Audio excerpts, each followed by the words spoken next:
The Barrel House is brought to you by you, the listener, and those that have chosen to support the show over at patreon.com/barrelhouse, and especially our whiskey legend tier patrons, Greg and Katie. The show wouldn't be possible without you. Hello, and welcome to the Barrel House.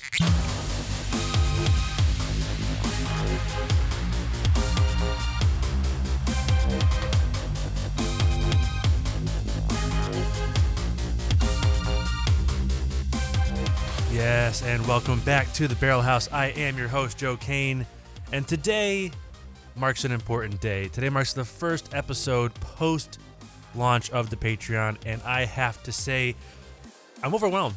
I'm humbled. I'm shocked. I'm amazed. I'm all the positive things you can say. I have a lot of thanks to give. When I announced the Patreon last episode 2 weeks ago, I thought it would maybe get a tepid response of one, maybe two people. A few on the dollar tier, maybe. But we have whiskey legends.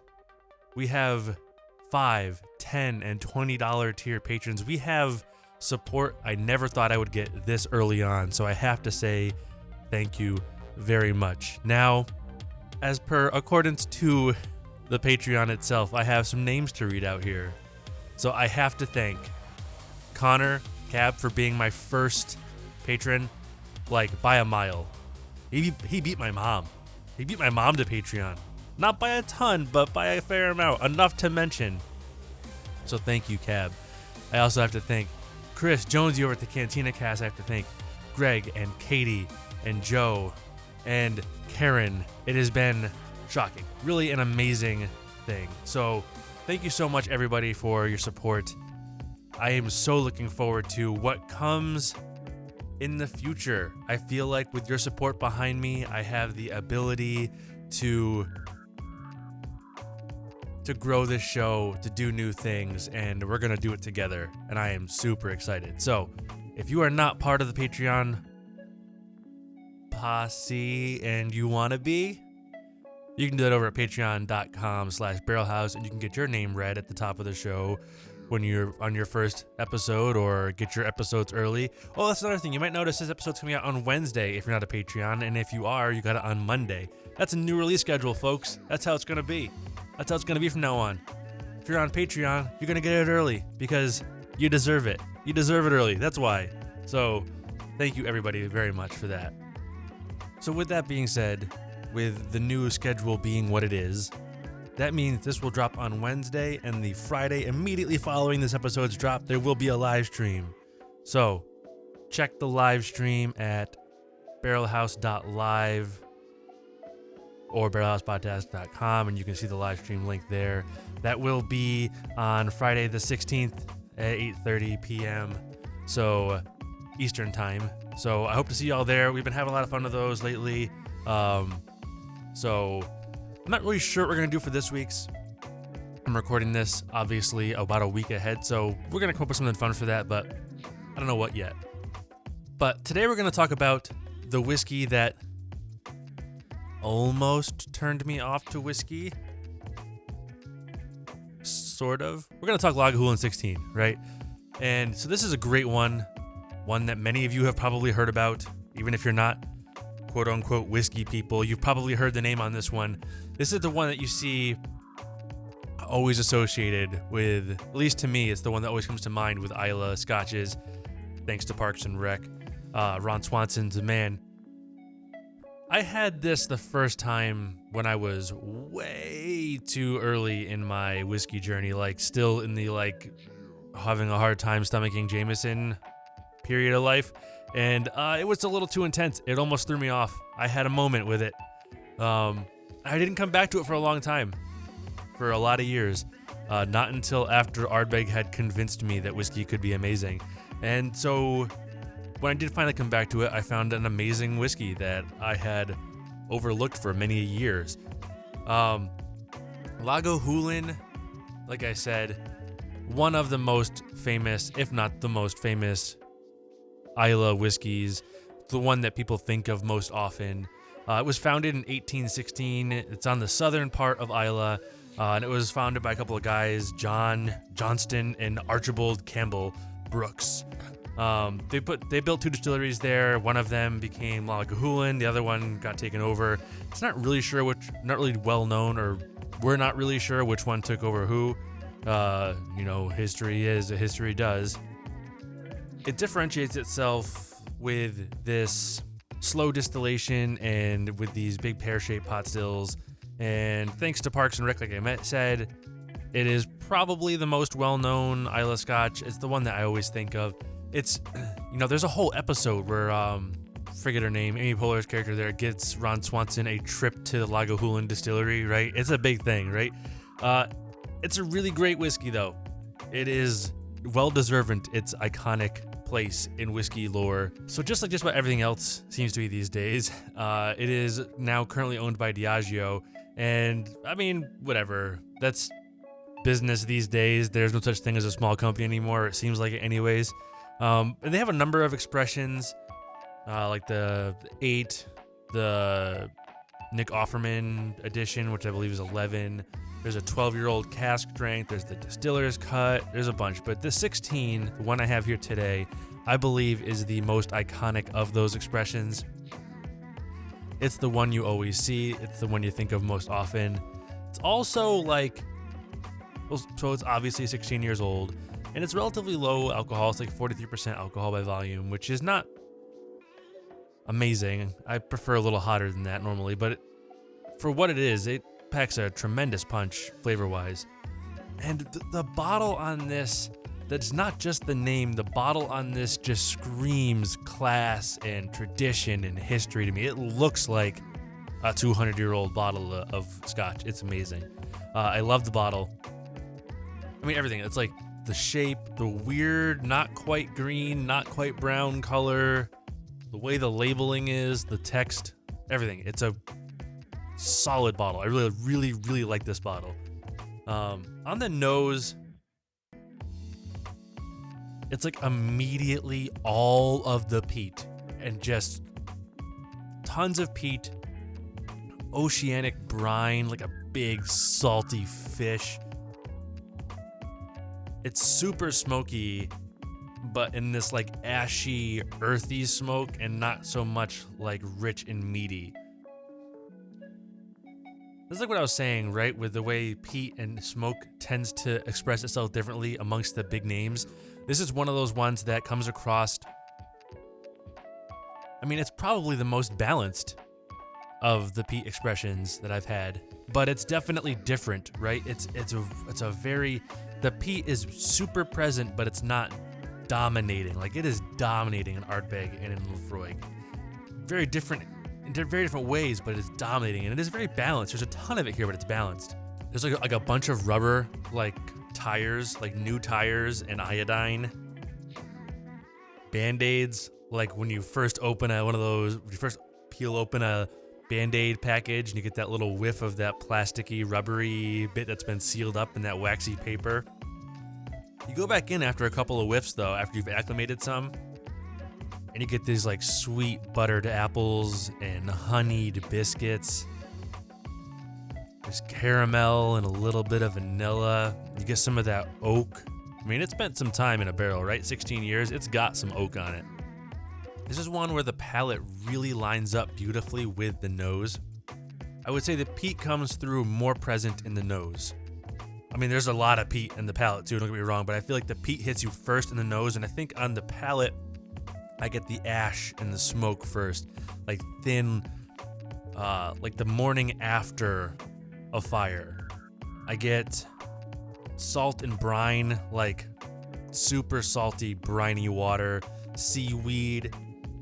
There's plenty of oak, but it's like damp oak, like driftwood or wet barrel, or like when you chew on a popsicle stick for so long that the flavor all comes out of it and you still have that wet wood. It's like that. It also, man, it's got this taste, and it tastes the way diesel fuel smells, right? And I know that sounds awful, but it's not, I promise. It's really, really good. It's got like this like sweet caustic hydrocarbony smell of diesel, but in flavor form. Reminds me of being at work, honestly. As a mechanic, it reminds me of work. Or at like the drag strip. it honestly makes me want a big cheeseburger. And I'll tell you why. I'm going to tell you why. When I was younger, I mean, it's still there. I just haven't been in a long time because of life. But when I was younger, I'll say late teens through early 20s, we used to go to this drag strip in New York called Lebanon Valley Dragway a lot. And I'm immediately brought back there with the smell and taste of this scotch. It's like, it's that hydrocarbony sweetness reminds me of like plumes of diesel smoke coming off of trucks in the pit, or when they're drag racing some of the trucks, or even like this, where they had this like night of fire night where they would race jet fuel powered dragsters, and it's got a little bit of that going on. So it brings me back there, and we're gonna get back around to cheeseburgers here. So that place had these, like, I don't know if they still do. I want to believe they do because I don't want to live in a world they don't. But that place had these like super cheap, like $1 or $2 cheeseburgers in the concession stand that were like these, like, I mean, sopping wet greasy buns with like mostly melted cheese and then this like kind of off-putting gray patty. But they were so good. We wrapped up in this like wax paper that was so grease soaked you could see the burger through it, and your hands would be wet from holding it. But they were amazing. Like, my mouth is watering thinking about them. Something about, I mean, I'm sure if I went to a restaurant and bought that burger, I'd be bummed. But being outside, having a beer, watching the cars race, this disgusting, soppy, greasy concession stand burger, or like 4 of them because they were so cheap and you would just buy handfuls of them. It all plays in, and it's part of the experience. Yeah, just like I say with whiskey, right? The experience means as much or more than the actual product, right? So it just brings me back there so hard, and all I want now is a bad cheeseburger. I want one so bad. I want a bad cheeseburger so bad now. But hey, you know what? As I'm recording this, it's like 11 o'clock in the morning, so there's plenty of time for me to have a bad cheeseburger today. We'll see what we can do. Anyway, I digress. The palate does have some fruit on it, though. It's there. I get different fruit. I get more like orange zest, maybe a little cherry or something. I don't know. There's some vanilla on this too, but it's like vanilla bean. It's not like, there's different vanillas, right? There's French vanilla, and there's like vanilla ice cream, and there's like frosting vanilla. This is kind of like vanilla bean. Got the density and sweetness of vanilla bean. And this actually has like one of the smoothest transitions into a finish in like any whiskey. And that's probably because it's so balanced, right? But it does this neat thing where, so you get all that diesel-y, hydrocarbony, iodine, smoke, all that stuff you get, right? You get all of that stuff in the palate as well as the nose. And it works its way from the nose into the palate in a way where it just the palate just kind of intensifies slightly what the nose is doing. And then we get to the end of the palate, we start to transition into the finish. The orange zest and the vanilla and all that sweetness starts to come in in the palate, and then that starts to fade out, and I just get this like all this barrel spice and smoke, right? It's like everything else. It's almost like opening the door into an auditorium that has like a fog machine going, and it rushes through at you. I get this like the smoke and the barrel. It's all like white pepper and tannins. It starts to the salt starts to come through, so you get this rush of smoke, and as it dissipates off, the salt starts to become more powerful, stronger, becomes the dominant flavor. Then get the slight bitter note that I'm probably going to say is largely from the barrel influence. I'm not really sure though, because it's not overly bitter. The vanilla hangs on a little bit. The smoke hangs on for a long, long while. Like, if smoke feels like it's moving in for good. Like, it's there forever. It's a very dense finish. The whole experience is actually very dense. It's a shockingly dense, complex whiskey for 86 proof, right? But it's so good. It really is it's the closest thing I would call to an easy sipper in an Islay, and also like just as complex as the more aggressive Islas. Like Laphroaig and Ardbeg, I mean, I love them. Ardbeg, my favorite. They both like to lean into the higher proofs and the more aggressive presentations. And Lagavulin's just kind of chilling, like, hey, I'm balanced, I'm cool, I'm here. I've got all the same things that you like in those, but just kind of like at a level that you can appreciate if you want to, or just like watch a movie and have some. It's like, I think it's a really great balance. I mean, there's a reason Ron Swanson loves this stuff, right? It's somehow like both delicate and ham-fisted at the same time, which is a weird, I know it doesn't make a ton of sense, but there's a ton going on here. And it, like I said, it brings back a ton of memories for me. I mean, overall, this is probably the least aggressive expression of Islay that I can think of that I tend to go back to anyways. I'm sure I've had some like budget Islays, like maybe like McLellan's or something, that was way less aggressive but also wasn't good. This is very good, just not aggressive. It's probably the easiest entry point for many people to the Islay region of Scotch. Though I don't know, because the first time I had it, I didn't think I could handle it, and then I fell in love with Ardbeg, so who knows? Everybody's different. It's a little bit lower proof than I personally tend to lean into. I do like things 55-ish proof or higher for the most part, but like I said, that doesn't disqualify a whiskey for being a little bit higher, for being a little bit lower proof than I like. It's just a factor. It's also a little expensive. It is 16-year-old Scotch though, right? So you're gonna be paying more for it. That's just how older Scotches work. I think it comes in around $100 a bottle, which is a little bit more than like the Uigeadail, which the Uigeadail is my favorite of all time. But this is definitely one to keep around. Like, this bottle is getting low, not gone, but low. And I'm thinking about replacing it already. Like, I'm thinking about having one in reserve because it is that good. I think, yeah, this one even has my name engraved on it for whatever reason that happened. I have a couple of bottles down here that I got as gifts or whatever with my name on them, and that's one of them. So people know me. People know me.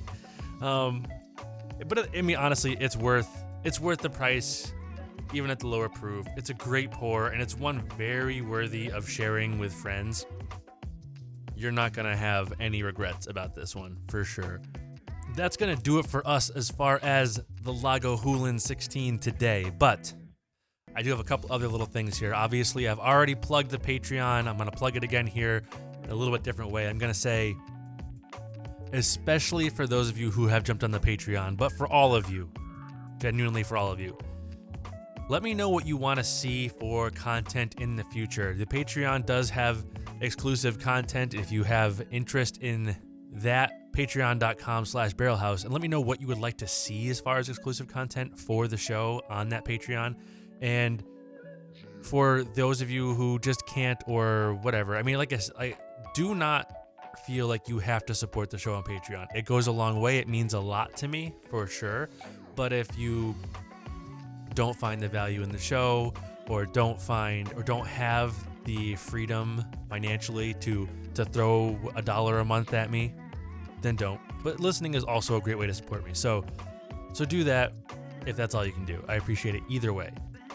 I'm thinking about doing a couple of like little more deep divey history kind of lesson episodes on a couple of whiskey things, maybe some a little more science-y episodes on like where the flavors come from and stuff, because I get a lot of those questions, and I feel like those are deeper questions than I can just throw at the end of an episode. So maybe I'll start working in, whether it be Patreon stuff or in the main feed, some like more in-depth educationally kind of episodes. Let me know what you think.